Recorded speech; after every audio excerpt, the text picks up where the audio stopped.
Selamat datang kembali di podcast Amazing Jogja, podcast kerjasama antara AMA Yogyakarta dengan Tribun Jogja. Dan tentu dalam podcast kita akan banyak ngobrol, kita akan banyak diskusi perihal hal-hal yang menarik di sekeliling kota Jogja kita tercinta dan kaitannya dengan perspektif bidang ilmu manajemen. Nah, seperti kita tahu, seperti Bapak Ibu bisa lihat, kita semua di meja kita sudah ada satu produk dari Jogja yang sangat ternama. Kalau kita ke Yogyakarta tidak bisa lepas dari membawa oleh-oleh, dan salah satu oleh-oleh khas yang selalu nempel di benak para wisatawan adalah bakpia.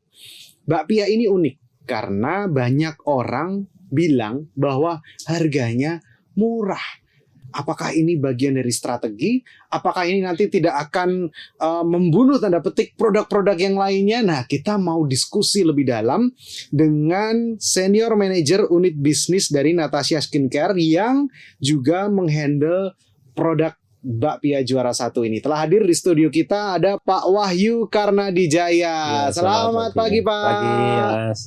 Sehat, Pak? Sehat, alhamdulillah. Mantap. Juga hadir bersama dengan kita Ibu Endah dari AMA Yogyakarta.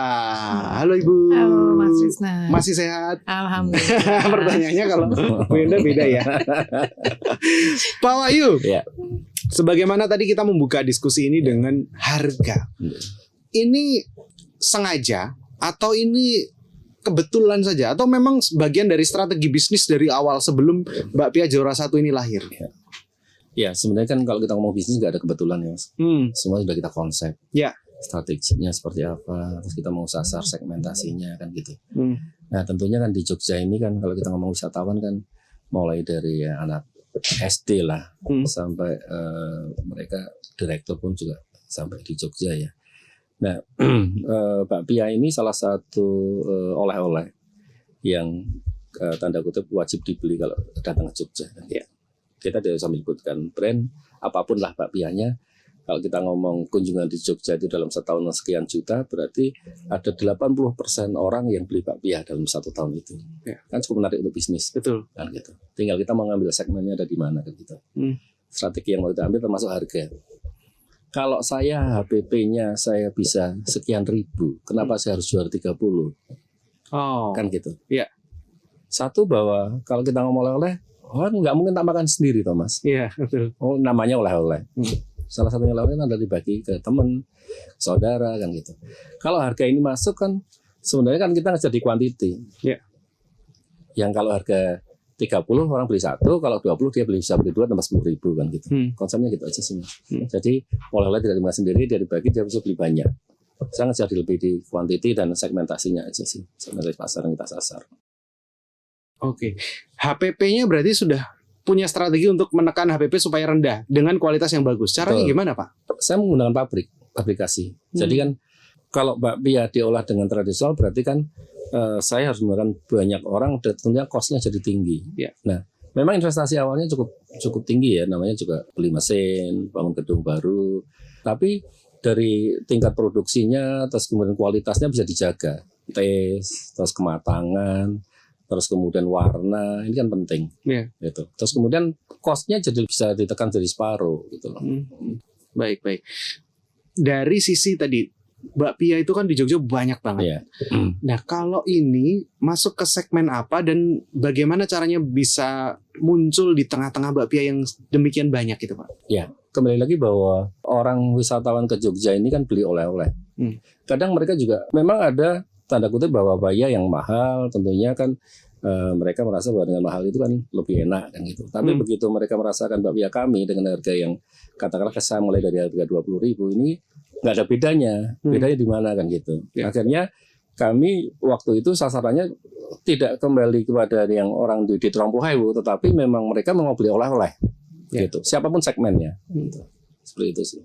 Oke, karena saya pernah dibawakan bakpia juara satu ini oleh teman saya yang datang padahal sesama orang Jogja, Pak. Jadi ternyata betul ya tadi ya pengen bawa snack aja, pengen bawa oleh-oleh, pengen bawa makanan apa ya, oh beli bakpia gitu. Salah satu masuk radar dia gitu. Bakpia ini adalah makanan tradisi khas Jogja yang punya value pada zaman itu, ada nilainya, ada resepnya ada. Jadi kayak budaya tradisi. Di sisi lain, Bapak bilang bahwa juara satu membawa mesin dengan produksi modern, low cost, tapi bisa memaintain kualitas produk. Nah, menyeimbangkan antara bagian nilai-nilai tradisi dengan aspek-aspek produksi yang modern itu bagaimana Pak supaya tetap nyambung bahwa ini rasanya bakpia yang Jogja punya ini. Ya, sebenarnya kan secara bahan bakunya tidak ada berubah. Kayak kacang hijau, yang keju tambahan keju. Kan dasar tradisional kan pemakaian bahan baku. Kalau pengolahannya dari tradisional kemudian menjadi mesin itu kan di tradisional juga ada oven, kita juga pakai oven. Hanya prosesnya aja. Ada proses yang kita menggunakan mesin, tetapi yang lain-lainnya kita tradisional. Bahan bakunya ya sama, nggak ada bedanya. Yang membedakan hanya prosesnya aja. Tradisional sama, maksudnya vakum terakhir kita proses menggunakan pemanasan juga sama. Gitu. Jadi tidak ada bedanya sih antara tradisional dengan kita menggunakan mesin. Hanya kita bisa meminimalkan jumlah SDM-nya. Terus kemudian kalau tradisional, pengerjaan tradisional hanya 50, saya bisa 200 gitu aja sih. Jadi sebetulnya inovasi ini itu tidak merubah rasa, tidak merubah tekstur, tidak merubah esensi dari bakpia itu sendiri. Karena kan ada yang berinovasi bentuknya terus jadi beda. Sekalipun diberi nama bakpia. Jadi ya apapun produknya bisa tapi ini tetap bentuknya bakpia, rasanya bakpia, teksturnya bakpia. Hanya inovasi di proses produksi. Inovasi dalam hal lain yang dilakukan oleh juara satu ini apa saja Pak? Selain banyak. Jadi salah satunya bahwa orang beli oleh-oleh ini kan packaging. Kadang-kadang dia selfie, package cantik. Nah, salah satunya adalah packaging. Terus kemudian varian. Varian itu penting karena kan ada orang yang mereka memang mencari sesuatu oleh-oleh itu yang tidak biasa. Jadi kita punya namanya bakpia sambal. Wah, pedas memang. Dan rasanya enak. Jadi kita memang banyak melakukan mengeluarkan produk-produk dengan varian baru. Itu salah satu yang menarik. Gitu loh. Mereka datang karena pengen nyoba. Gitu. Kalau bakpia kacang hijau, bakpia keju, bakpia coklat, semuanya udah bikin. Nah, yang varian-varian yang lain ini saya kira belum banyak yang melakukan seperti itu. Soalnya kesana sih. Ada yang sambel gitu ya Pak. Itu berarti memang ada tim research and development yang ditugasi. Ditugasi harus bikin produk baru. Betul. Jadi kita setiap saat ini, hampir setiap hari lah kita melakukan diskus mengenai varian baru. Ada target tertentu nggak? Misalnya target ada berapa rasa atau setiap berapa lama harus mengeluarkan rasa baru gitu ada? Nggak ada target sih. Cuma kita selalu diskus yang paling menarik apa sih yang kita keluarkan. Misalkan 3 bulan yang akan datang kita keluarkan apa, kita cari. Gitu. Inovasi produksi, inovasi packaging, inovasi varian. Apa lagi Pak? Ya kalau kita pasti outlet ya, outlet yang menarik, bersih, terang kayak gitu salah satunya kan orang begitu lewat langsung ini punya juara satu, warna kan saya warna ungu ini kan bakpia warna ungu kan. Kenapa warnanya? Ungu itu kan salah satu yang memang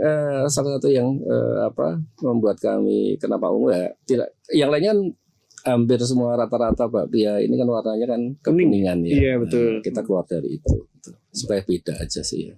Saya pikir ada buku Purple Cow itu Seth Godin itu jadi Bapak saya terinspirasi kasih ungu gitu. Nah, dulu banyak orang menyebut kita bakpia ungu sih ya.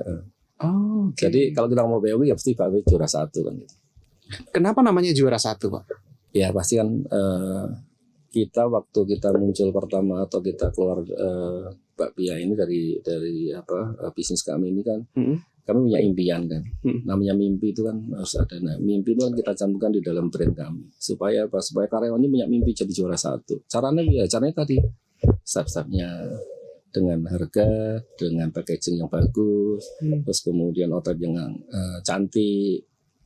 Itu salah satu yang impian kami supaya kami menjadi juara satu. Gitu. Banyak hal yang kita lakukan supaya benar-benar ini kan menjadi kalau orang ke Jogja tidak beli juara satu ya orang ke Jogja kan gitu. Sudah tercapai belum Pak? Alhamdulillah mungkin sudah 70% kita sudah tercapai. Waduh, luar biasa. 70% tercapai gitu. Ya. Jadi ini menarik ya yang nonton bahwa kita bisa berbisnis sesuatu yang sudah sangat common, Ya. sudah sangat generik. Di Jogja bakpia itu generik. Betul. Dan nomor-nomor itu segala macam kombinasi nomor sudah dipakai untuk memberi merek nama bakpia. Tapi ini tetap bisnis bakpia dan tentunya bukan hanya bakpia biasa, tapi bakpia yang di dalamnya ada nilai inovasi. Nah, Bu Indah, saya pengen ngobrol. Seberapa penting sih inovasi dalam bisnis dan pengaruhnya apa ke depan gitu? Baik, terima kasih Mas Trisna. Jadi sebenarnya kalau inovasi di ilmu manajemen itu memang diwajibkan ya, seperti itu supaya produknya itu menjadi unik gitu dan berbeda dengan tempat lain, juga punya value tersendiri gitu. Value di sini adalah kelebihan daripada dibandingkan produk yang lain. Mungkin di ke depan bakpia itu akan selain pedas tadi mungkin punya ide lain kayak karamel kayak gitu-gitu ya. Tiramisu ya, itu kan memang Series harus kopi terus gitu ya, Pak? Sudah ada. kopi. Kopi ada, karamel ada gitu. Nah, itu seperti itu. Jadi yang pangsa-pangsa pasar mungkin yang rasa-rasa kekinian dan itu juga termasuk inovasi produk gitu. Yang kedua juga harus menggunakan banyak media sosial ya, walau karena memang tadi sudah sempat ngobrol itu hanya ada outlet 23 tapi Jogja, Borobudur dan Solo ya, di kota lain tidak membuka. Jadi kan dari situ udah jelas gitu membranding itu ya harus kenceng juga gitu supaya orang dari luar juga tahu gitu ya, karena sekarang memang media-media sosial itu yang paling ini, karena tadi ya tidak buka cabang ya kalau boleh kalimatnya seperti itu. Nah, terus yang ketiga juga adanya manajemen operasional yang bagus tadi ya, kita sempat ngobrol juga di sebelum ini ya Pak ya. Jadi memang harus tetap bisa tadi dengan adanya law tadi ya untuk pabrik ya itu otomatis ya kita juga harus memikirkan kapasitas ya gitu, karena dengan nanti ada tol yang mulai jalan itu kemungkinan bisa jumlahnya lebih banyak dari yang sekarang ya, karena Jakarta Jogja itu cuma 6 jam 7 jam ya gitu. Nah itu juga harus difikirkan hal-hal yang kemungkinan membludak yang tidak mungkin di cover oleh pabrik bakpia lain, oleh-oleh lain, karena tadi ya nggak mungkin manusia bekerja lebih dari itu ya, udah lelah, dan kualitasnya juga itu ya yang berikutnya, yang terakhir ya mungkin kualitasnya itu harus dipertahankan meskipun menggunakan mesin seperti itu. Jadi secara bentuk ya quality control juga itu juga harus diperhatikan, jangan terus tadi ya berubah bentuk ya menjadi terus mengelupas ya seperti itu kan, jadi belum sempat dimakan udah hancur. Itu juga harus tetap meskipun produksi pabrikan ibaratnya seperti gitu Mas. Oke, baik. Jadi inovasi menjadi satu kunci yang penting untuk menjaga bisnisnya tetap bertahan dan bahkan jadi juara satu. Saya juga nambahin dari Bu Indah sampaikan bahwa kami punya tim sosmed. Itu 24 jam Bu. Wow. Stream, jadi live itu kita saat 24 jam. Oke. Jadi kami punya ruangan seperti ini, ada 12 ruangan. Itu yang khusus untuk live. Salah gitu satunya fungsinya adalah untuk live-nya bakpia juara satu. Itu 24 jam. Jualan live host itu, saya punya host itu ada 60 host. Untuk 3 shift itu ya? Iya. Wow. Dan alhamdulillah bahwa saat ini bakpia juara satu ini adalah kita dapat penghargaan dari TikTok. Itu penjualan tertinggi untuk penjualan produk food. Wow. Iya. Food ya, bukan bakpia lagi. Food. Keren. Karena dia tidak mengkategorikan satu. Jadi hanya untuk kategori food kita tertinggi. Dapat penghargaan dari TikTok. Makanya kami kemudian sama tim TikTok didatangin.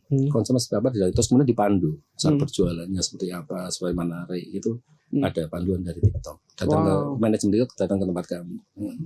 Jadi kami 24 jam itu kami punya studio di Jombor.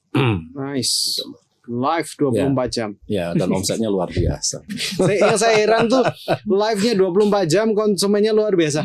Kok ya ada orang jam 4 pagi, jam 3 beli bakpia itu. Check out-nya itu pada malam-malam. Oh iya. 3 pagi, jam 2 pagi itu check out. Cuman kalau siang justru kosong. Oh gitu. Betul. Jadi pada check out yang paling tinggi itu di atas jam 11 malam. Paling tinggi. Sampai pagi. Wow, sampai pagi. sampai jam 5 pagi itu paling tinggi, penjualan paling tinggi. Itu bukan bulan puasa kan Pak? Enggak. Berarti orang tuh nggak bisa tidur, beli bakpia gitu. Orang apa Iseng, yang kepikiran sana? Sampai dia buka 20.000. Oke. Kan 20.000. Iya betul. Nggak mahal kan? Mm-mm. Gitu. Kadang dari itu ada program free ongkir. Iya. Berbicara soal tadi 23 cabang tanpa buka cabang lagi di luar Jogja. Iya. Padahal dijual online. Iya. Bagaimana mengatur rantai pasoknya supaya barang itu sampai ke tempat konsumen dengan baik, Pak? Karena kan susah dikendalikan begitu. Jadi memang kita punya SOP Hmm. untuk yang khusus online. Itu semua bakpia yang kita punya bakpia kering, bakpia basah itu yang kayak patok ini, itu harus divakum. Syarat wajib. Karena satu untuk higienisnya, terus kemudian untuk menjaga ya karena dia masuk di ekspedisi, dilempar dan lain-lainnya, jadi wajib vakum. Dan alhamdulillah kondisinya sampai di konsumen bagus ya. Aman ya Pak? Ya, Ya karena dan itu riset juga Pak? Ya. Atau pengalaman pernah dikomplain terus? Iya pasti.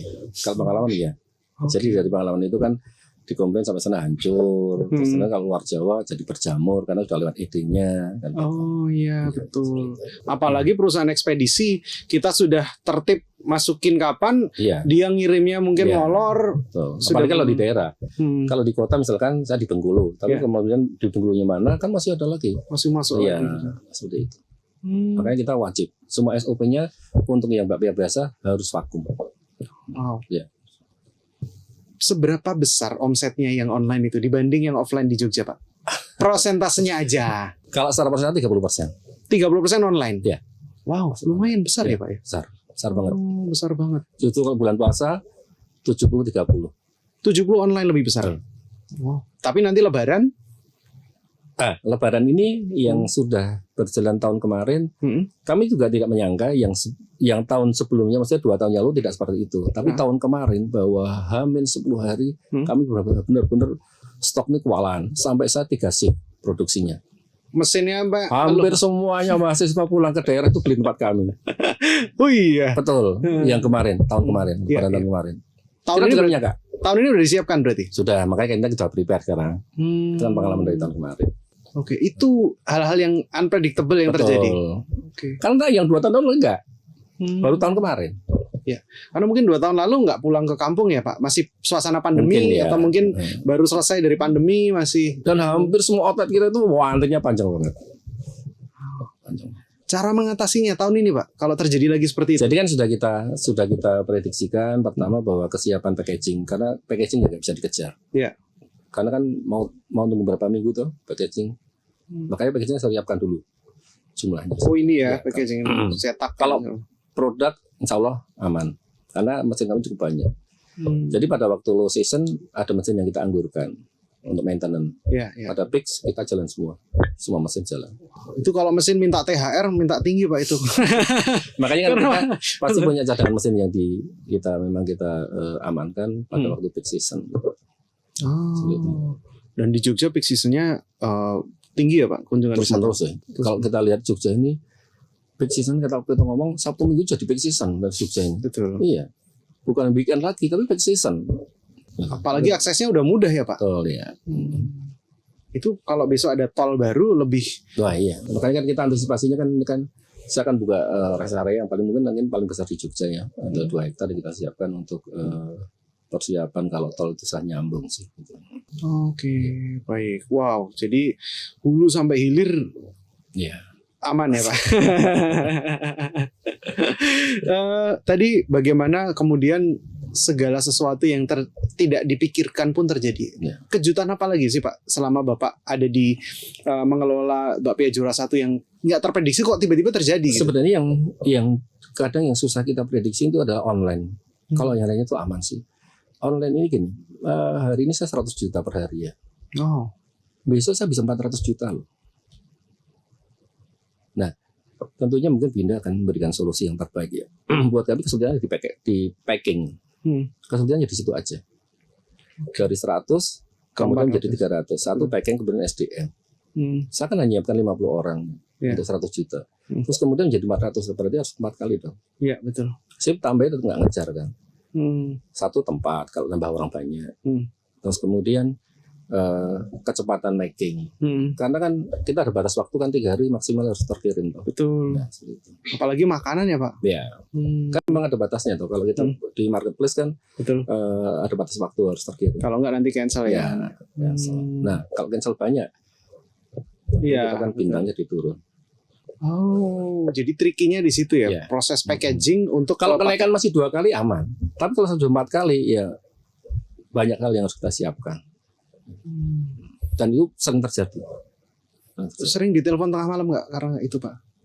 Iya, kita satu kembali kayak kata ngomong telepon malam, saya tuh libur nggak pernah libur. Kalau posisi liburan Lebaran, mau Natal, mau apapun, kalau peak season justru saya itu nggak libur. Iya. Saya liburnya di low season.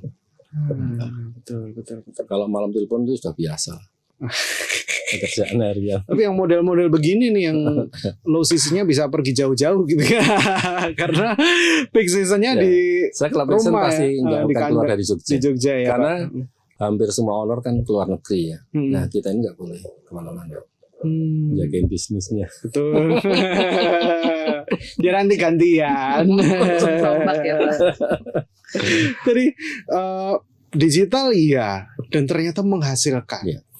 Sejak awal di konsep digital atau nemunya bagaimana itu Enggak. strategi digitalnya? Semua orang kalau kita ngomong bisnis bakpia ini dulu konsepnya kan pasti bukan online ya. Betul. Pasti offline semua. Buka toko yang banyak, produknya murah dan lain-lainnya. Nah, kemudian kan karena kami memang basicnya ada di situ, karena kami juga mengelola bisnis klinik dan bermain di online, kenapa kita tuh juga coba gitu. Dan belum ada orang yang mencoba di situ. Kita belum lihat kompetitor di situ. Ada asal-asalan bikinnya. Nah, kita bikin benar-benar yang ini kita konsep strategik yang benar, pasti akan jadi duit lah dan gitu. Dan itu benar alhamdulillah. Jadi saat ini menjadi penjualan online ini justru menjadi main bisnis kan gitu. Tidak mengurangi yang offline juga. Maksud saya begini, karena orang liburan ke Jogja bawa oleh-oleh. Betul. Ini duduk di rumah, oleh-olehnya datang juga. Betul. Nah, terus kenapa nggak bikin cabang yang misalnya storage gitu atau warehouse di satu tempat jadi hubnya itu? Jadi gini, orang beli oleh-oleh ya, kan dia datang ke Jogja. Ya. Kalau yang karena dia nggak sempat ke Jogja, maka dia belinya online kan. Tapi begitu yang dulu beli online ini, kalau ke Jogja pasti beli juara satu.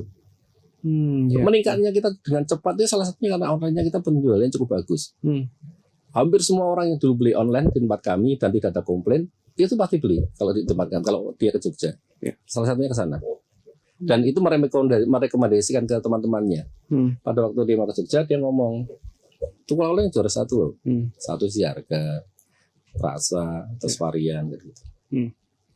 Jadi online ini cukup efek dominonya cukup panjang.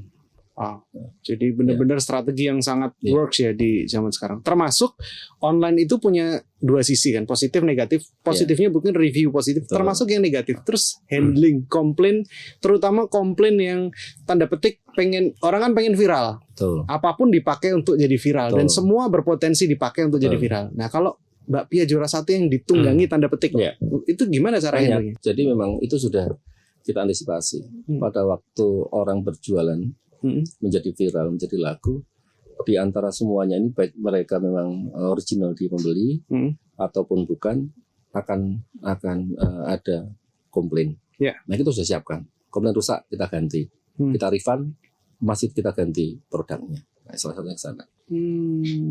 Jadi bagaimana komplain tapi yang penting kita handle yang langsung. bagus. Hari itu ada komplain, jangan lebih dari 1 jam harus kita tangani. Tidak boleh, SOP-nya gitu. Divisi handling komplainnya. Tidak lebih dari 1 jam. Saya punya 160 orang khusus menangani online. Bukan hanya bakpia ya, tapi saya punya tim 160 orang. Sorry Pak, tim bakpia juara satu totalnya ada berapa sih Pak? Banyak Mas. Dari pabrik, kemudian toko, terus kemudian divisi online itu banyak banget. 1.000 ada? Ada. Enggak ada 1.000. Sekitar 600-an. 600-an. Dari bakpia. Iya.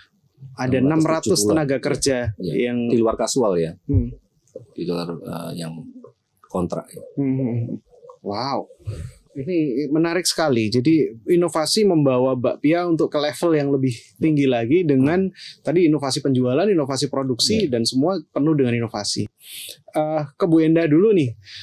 Bisnis butuh inovasi. Semua orang tahu itu. Tapi apa sih yang menghambat sebuah bisnis untuk berinovasi? Karena tidak semua pemilik bisnis mau melakukan inovasi. Karena di dalam inovasi ada risiko. Tadi ya kalau beli mesinnya balik modal, ya kalau laku, kalau udah beli mesin bikin pabrik ternyata keok gitu kan, gimana Bu? Apa sih yang menghambat orang untuk mau berinovasi untuk pengusaha-pengusaha itu? Iya, sebetulnya tadi ya kalau kebetulan di sini Bakpia Juara memang sudah punya ibaratnya modal ya, udah punya juga tim yang itu paling kuat itu sebetulnya awalnya kenapa bisa untuk memulai inovasi. Selain punya basic bisnis yang memang sudah kuat, modal kuat, SDM kuat, itu sudah modal banget Mas Trisna buat berinovasi. Karena tanpa itu, misalnya orang mau berinovasi itu kalau orang tidak punya modal dan basic juga tim SDM yang hebat, dia ibaratnya kayak gambling gitu, dan itu nggak bakalan mau dilakukan oleh orang-orang yang punya tadi semuanya serba terbatas gitu, baik modal. Nah kalau kan nggak, ibaratnya kalau nggak laku yang ini, waktu pas bikin bakpia, dia masih ada gendis, masih ada skincare, masih ada yang lain gitu, seperti itu Mas. Jadi saling backup. Nah makanya beberapa pengusaha ya boleh dibilang jatuh karena tadi tidak punya riset ya, paling tepat itu riset untuk berinovasi seperti apa yang kira-kira. Nah itu juga sangat membutuhkan cost yang tinggi untuk riset. Jadi tidak bisa orang serta-merta, contoh besok Bakpia Juara 1 mau buka di Exito. Itu belum dibuka, mau buka 2025 ya Pak ya. Itu saja sudah diriset dari sekarang gitu loh Mas. Jadi perlu waktu mungkin 1 years ya atau 2 years. Mungkin sebelumnya juga sudah ada analisa seperti itu, dari mulai baru dengar aja tol akan dibangun, mereka sudah mulai mana nih, sebelah mana pintu masuk, pintu keluar, sudah mulai dianalisa alurnya itu, bagaimana alurnya. Nah itu yang sudah untuk ibaratnya gitu, kalau tadi ya, kalau tidak punya tim analisa dan SDM yang hebat atau kuat yang bisa menganalisa pasar seperti itu. Sama dengan tadi untuk jualan online ya, bisa masuk pasar dan bisa dapat dari food ya Juara itu sebetulnya karena tadi sudah diriset. Pertama mungkin baru 1-2 ya, nggak sampai 12 bilik ya, di 12 kamar gitu. Dan akhirnya jadi 3 sih. Itu saya yakin proses itu awalnya itu yang tidak bisa dimulai oleh beberapa orang untuk berinovasi. Misalnya dia buka bilik itu 1, tapi maaf lagi ya dengan manual Mas, itu tidak akan tercapai karena tadi ya harus terpenuhi service excellent kepada customer, dan itu juga membutuhkan waktu karena rating itu sangat berpengaruh. Nanti bisa diblok nanti dan nggak bisa jualan lagi selamanya karena itu ya seperti itu ya. Jadi itu yang harus dijaga banget, service excellent kepada customer seperti itu Mas Trisna. Tapi berarti inovasi itu tetap bisa dilakukan, hanya skalanya saja yang berbeda. Betul, Kalau skalanya. dalam hal ini kan skalanya memang masif, sesuatu yang besar. Betul. Tapi pengusaha kecil pun yang modalnya terbatas sebetulnya juga bisa melakukan inovasi. Yang penting keseriusan tadi ya Pak. Konsistensi itu penting. Karena kalau tanpa konsistensi ini susah ya. Hari ini kita live, besok enggak, besok live. Nah ini bisa. Itu lama-lama live streamernya ngekos Pak di situ. Bikin kan kos-kosan, bangun tidur aku Tapi live. justru kami itu kan memberikan peluang banyak untuk mahasiswa kan. Iya betul. Jadi semua mahasiswa boleh streaming ke nge-host tempat kami. Oh, Jadi jadi memang pasarnya mahasiswa untuk ini ya pocokan atau untuk bekerja Casual untuk sih. part timer, jadi bisa jadi streamer. Terserah waktunya. Oh. Sak selone deh. Dan nanti Minimal harus 2/4 jam. 2/4. Satu host minimal harus 2/4 jam. Oke. Tidak boleh kurang dari itu. Kalau dia mau, boleh. Oke. Karena itu syarat live harus 2/4. supaya ini naik bagus harus 2/4 jam. Oke. Ada ilmunya. Waduh. sudah dianalisa ya. Wah, di Jogja ini luar biasa, mahasiswa sambil belajar, sambil bisa ikut. Duitnya banyak loh Mas. Oh iya. Banyak, dia dapat gaji, terus kemudian dapat dari penjualan. syaratnya pinter ngomong, Pak? Gak pasti. Iya. Tapi kan sekarang anak-anak kan pintar ngomong. Betul, anak-anak sekarang udah pinter. Daripada cuap-cuap di Warmindo kan. Betul. Daripada nongkrong nggak jalan, mending nongkrong dapat uang ya. Baik, tanpa terasa waktu juga yang memisahkan kita. Terima kasih sekali Pak Wahyu, Ibu Enda atas inspirasi yang dibagikan hari ini. Dan seperti yang tadi sudah disampaikan bahwa inovasi itu penting dalam sebuah usaha. Dan dari Bakpia Juara 1 saya belajar bahwa ada inovasi produksi, ada inovasi packing, ada inovasi varian rasa, inovasi outlet, dan channel penjualan. Karena ternyata dengan media yang baru, dengan strategi yang baru, dan dilakukan dengan konsisten, maka hasilnya sangat luar biasa dan bisa mengubah pasar. Gitu ya. Berakhir sudah perjumpaan kita hari ini. Terima kasih untuk yang sudah setia menyaksikan. Jangan lupa yang mau usul tema apa yang menarik untuk dibahas di episode-episode berikutnya, silahkan kirim pesan Anda di official account kami. Saya Trisna Pradita undur diri dan juga pembicara yang hadir di sini. Sampai jumpa di Amazing Jogja berikutnya. Dadah.